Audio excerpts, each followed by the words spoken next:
The mechanic ran his hand along the wing and stopped. He looked at his supervisor. His supervisor looked at the intelligence officer standing beside him. Nobody said a word for a moment.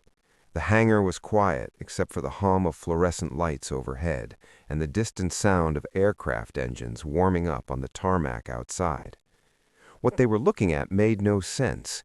This was a Japanese G4M bomber, codenamed Betty by Allied forces, and it had just been recovered from a Pacific Island airfield after American forces overran the position.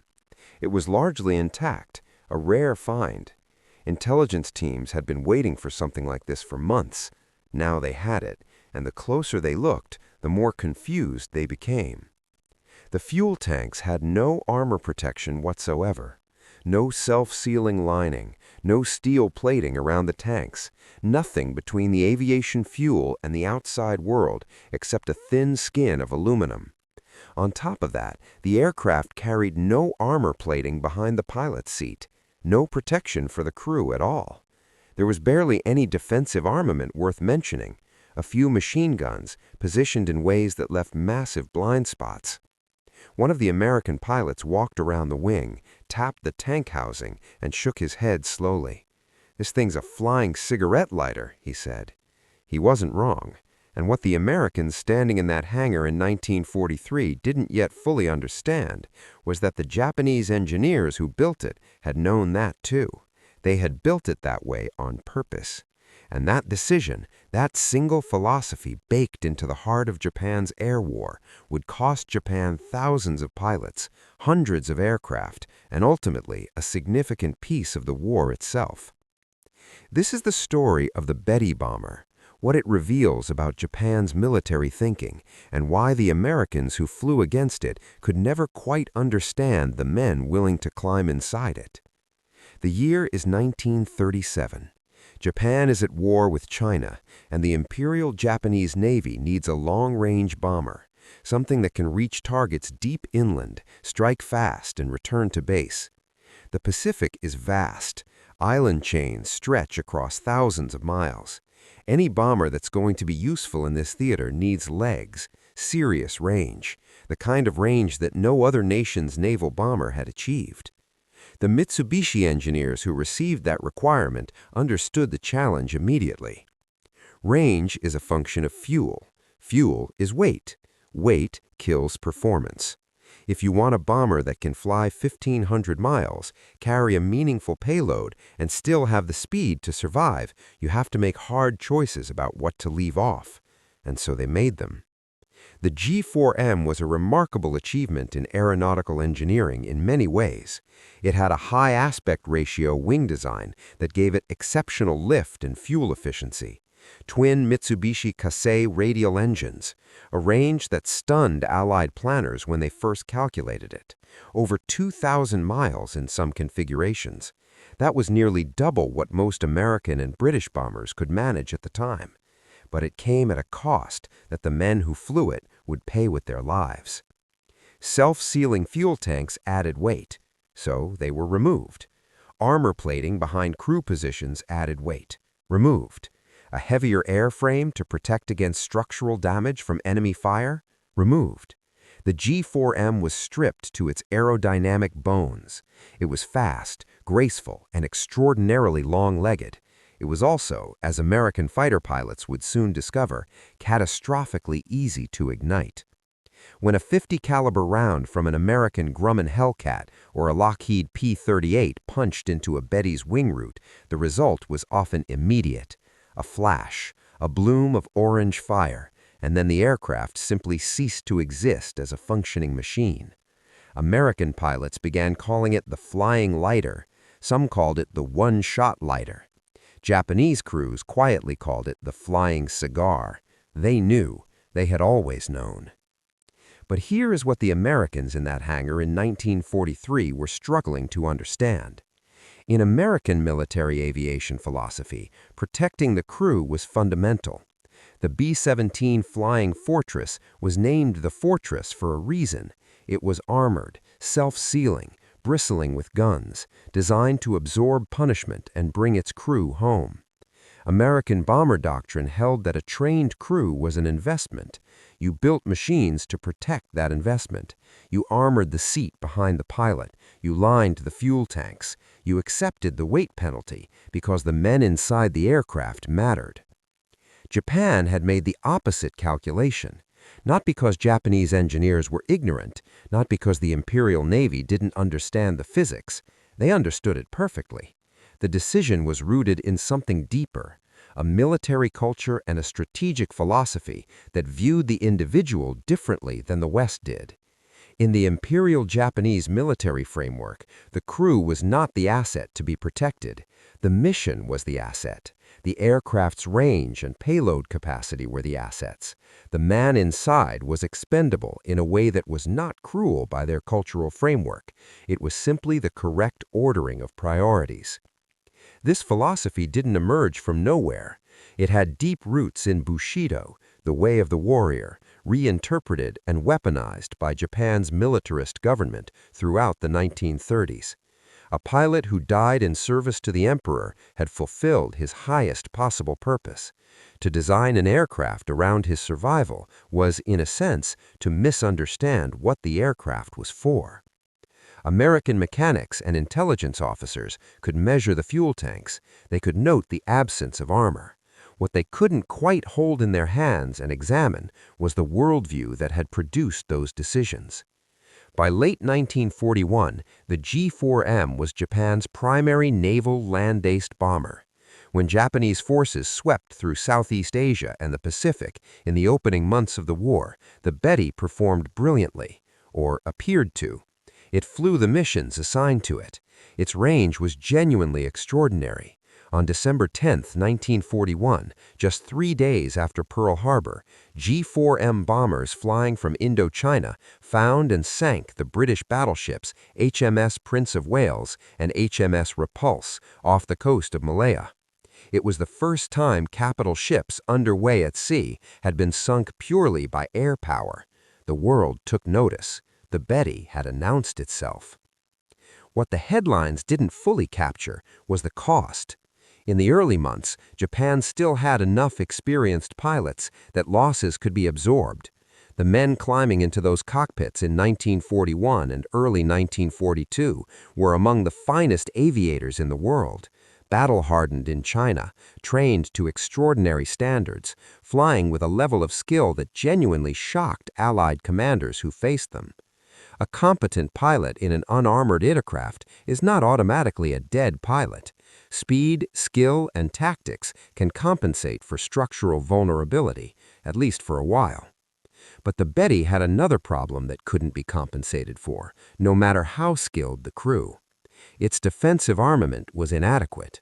The aircraft had gun positions, a nose turret, dorsal guns, waist positions, a tail gun, but the angles of fire left wide gaps in coverage.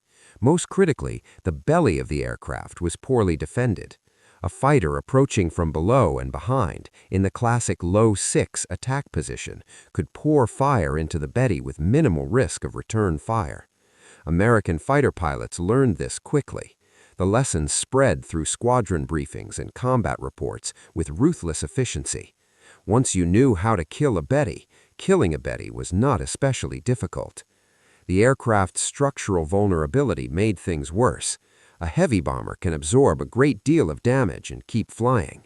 The B-17 became legendary for returning to base with engines out, control surfaces shot away, holes you could walk through in the fuselage. The Betty had no such resilience. A burst of fire into the wing and the fuel tanks went up. A burst into the center fuselage and the aircraft broke apart. American fighter pilots reported that Bettys seemed to explode with almost theatrical ease, a quality that was useful tactically, but deeply disturbing when you thought about what it meant for the men inside. But the Betty bomber's story is not really about whether Japan could have won. It's about the choices nations make when they go to war, and what those choices reveal about what a society believes, deep down, about the value of human life. American pilots and mechanics who examined captured Japanese aircraft consistently came away with the same conflicted reaction. admiration for the engineering ingenuity that had extracted such extraordinary performance from limited resources, and then that quiet unease when they realized the trade-off that had been made to achieve it: the missing armor, the unprotected tanks, the empty space where protection should have been. It wasn't incompetence, that was the thing. The Japanese engineers who built the Betty were brilliant. The pilots who flew it were, in the early years, among the finest in the world. The decisions that made it vulnerable were not mistakes. They were the logical product of a coherent set of values, values that placed the mission, the emperor, and the nation above any individual life. Values that, in the right historical moment and against the right enemy, might even have worked. But they didn't work against America.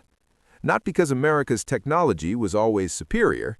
In 1941 and 1942, Japan's Zero fighter was in many ways better than anything America had available. Not because American pilots were individually braver or more skilled. The evidence of the early battles doesn't support that. But because America's philosophy of protecting its investment in trained personnel, combined with a production base that could replace losses at a rate Japan could not match, created a compounding advantage that only grew stronger as the war continued. Every Betty that went down in flames took with it crew members that Japan could not easily replace. Every American pilot who survived a combat mission because his aircraft's armor turned a bullet became a more experienced, more dangerous adversary the next time he climbed into a cockpit. The asymmetry compounded across thousands of missions and hundreds of thousands of sorties until it became structural, built into the very fabric of how the two air forces were aging relative to each other. Japan's experienced pilots grew fewer, America's grew more numerous and more capable. In the hangars of 1943, running their hands along the unprotected fuel tanks of a captured Betty, American intelligence officers were holding evidence of that asymmetry in their hands. They could feel it in the thin aluminum skin. They could see it in the empty space where armor plating should have been. One of the officers who contributed to the technical intelligence report on the Betty later wrote that examining the aircraft had given him a strange feeling. Not of triumph exactly, but of sorrow mixed with respect. The men who flew this thing knew what it was. They knew what would happen if the wrong fighter found them at the wrong angle, and they climbed in anyway, day after day, mission after mission, over thousands of miles of empty Pacific Ocean. What does it mean to be that brave, or that committed, or that broken by your culture's demands? And how do you hold all three of those possibilities at once?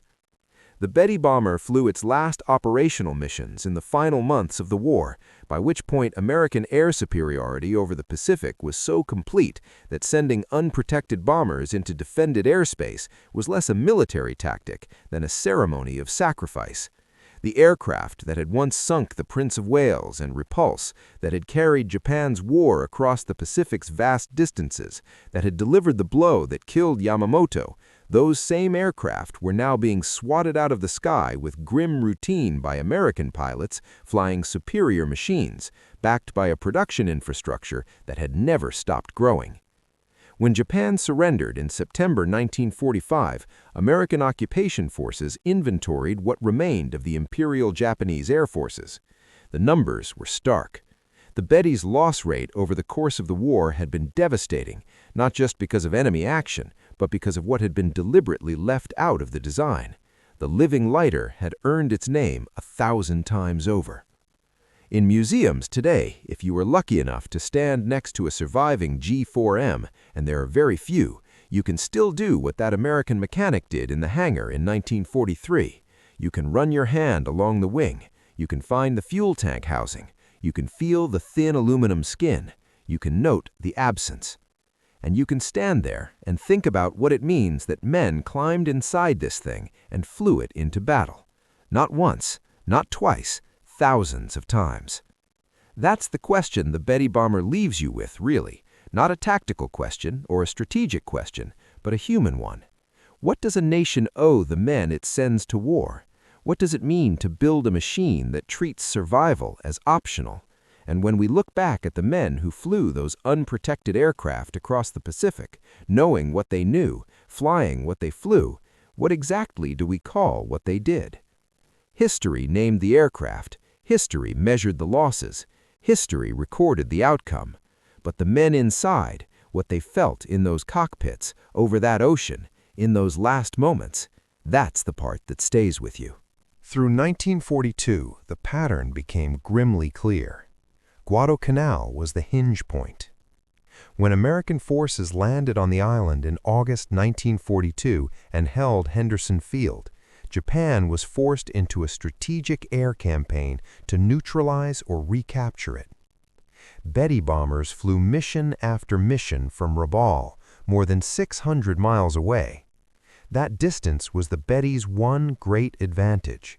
It was nearly the only Japanese bomber that could make that flight. But it also meant crews were flying long hours over open ocean before they even reached the fight, exhausted by the time they arrived, and then had to fight their way in and fly 600 miles home. The American fighter defenses at Guadalcanal were initially thin and unreliable. Radar was primitive. Warning times were short. And yet, even under those conditions, the Betty formations took losses that should have prompted a serious reconsideration of the aircraft's design and employment. Formation after formation arrived over Henderson Field with empty seats where aircraft had been shot down and fire-gutted wrecks spinning into the ocean. Japan pressed on.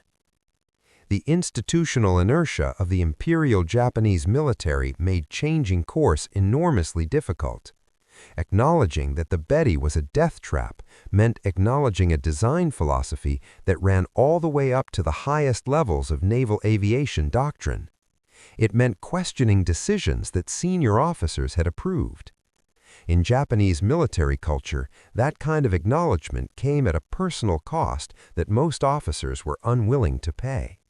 And so the Betty continued flying the same missions in the same ways, and the losses continued to accumulate. There is a specific moment that crystallizes everything. April 18, 1943. American code breakers had been reading Japanese naval communications for months. They intercepted a detailed itinerary for Admiral Isoroku Yamamoto, the architect of Pearl Harbor, the commander of the combined fleet, the most important naval officer in Japan. The message outlined a tour Yamamoto was making of forward air bases in the Solomon Islands. It listed arrival times, aircraft types, escort configuration, all of it transmitted in a code that American intelligence had already broken. Admiral Nimitz authorized the mission. 16 P-38 Lightnings flew from Henderson Field, staying low to avoid radar detection, covering 550 miles of ocean on a course calculated to intercept Yamamoto's flight at a precise moment over Bougainville Island. The timing had to be exact. There was almost no margin for error. The P-38s, with their distinctive twin-boom silhouette, throttled through the Pacific air and arrived at the interception point within a minute of the planned schedule. And there was the formation. 2 G4M Betty bombers, 6 Zero escorts. What followed was over in minutes. The kill flight hit the Bettys before the escort Zeros could respond effectively. The lead Betty carrying Yamamoto took fire in the wing route. The familiar, terrible result followed. The aircraft went down into the Bougainville jungle. There were no survivors. The second Betty crashed into the sea. Japan's greatest naval commander was dead, killed in the aircraft that his own navy had built to specifications that made crew survival a secondary concern. Killed partly because the communication security that might have protected him had been compromised, but also killed because the aircraft he was riding in offered him almost nothing in the way of protection once the shooting started. When Japanese forces found the wreckage, Yamamoto was still in his seat, still in his white dress uniform. His hand gripped his sword. The news was withheld from the Japanese public for weeks. The impact on military morale, when it finally came out, was severe. But the deeper wound was strategic. Yamamoto had been the one senior commander who genuinely understood American industrial and military potential. He had studied in the United States. He had opposed the war initially, warning colleagues that attacking America was like waking a sleeping giant. Overruled, he had carried out his duty with brilliance, but he had always understood, privately, what the war's ultimate trajectory would be. With him gone, Japan lost its most clear-eyed strategic thinker at a moment when clear-eyed strategic thinking was exactly what it needed.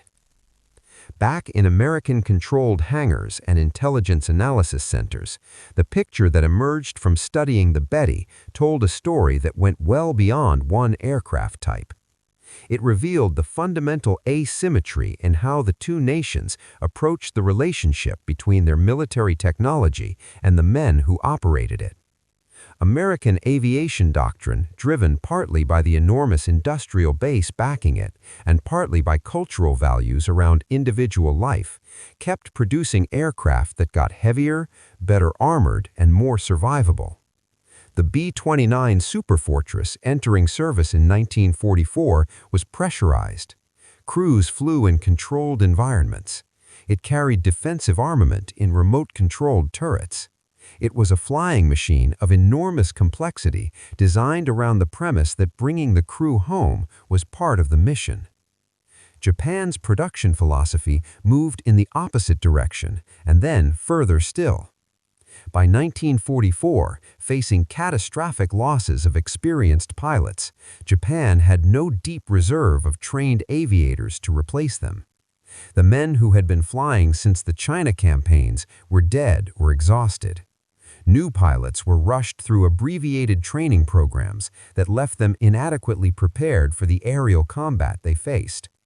The aircraft that these undertrained pilots flew, in many cases, were still not adequately armored or protected, because the underlying philosophy hadn't changed.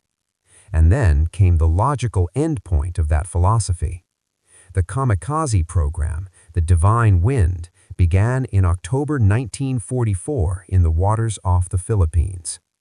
In a sense, it was the Betty's design philosophy taken to its absolute conclusion. If the crew was not the asset, if the mission was the asset, then why not build the entire tactical concept around the aircraft hitting the target directly? Why bring the pilot home at all? The Betty had always treated its crew as expendable. The kamikaze program made that explicit. American sailors who watched Zero fighters and Betty bombers come screaming in without any evasive action, committed to hitting the ship, understood they were facing something that their own military culture had no real template for. The courage or the despair or the ideology required to do what those pilots did was genuinely foreign to the American experience. Sailors who grew up in a culture that valued individual survival above almost everything else were watching men make the exact opposite choice, and making it calmly, and making it in numbers. It shook people. Even now, reading the accounts of American sailors who survived kamikaze attacks, you feel it. The moral disorientation of facing an enemy who had decided that the oldest equation of warfare, the one that says survival is the primary instinct, simply did not apply to them. The Betty bomber did not win the war for Japan. Nothing could have. The industrial gap between the United States and Japan in 1941 was a chasm that no tactical brilliance could fully bridge. By 1944, American factories were producing aircraft faster than Japan could produce pilots to fly them. The numbers were simply not comparable. Japan's annual aircraft production peaked at roughly 28,000 aircraft in 1944. The United States produced nearly 100,000 in the same year. The war was in many respects already decided by the machines coming off the assembly lines in Detroit and Seattle and Burbank.